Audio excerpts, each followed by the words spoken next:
मला असं वाटतं का कलेक्टरने ती कॅबिन द्यायला पाहिजे होती. कलेक्टरनं असा पक्षपात करू नये.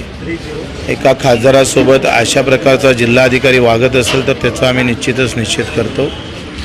आणि अशी वेळ खासदाराला येत असेल तर याच्यासारखी दुर्दैवी गोष्ट नाही. आणि बळवंतांनी जे केलं त्याचं आम्ही समर्थन करतो. बोंडेंना आता मला समजत नाही, एवढा मोठा माणूस असं का वागतंय. भेटा लागेल त्यांना, भेटून आम्ही समजून सांगू बोंडेंना. नाही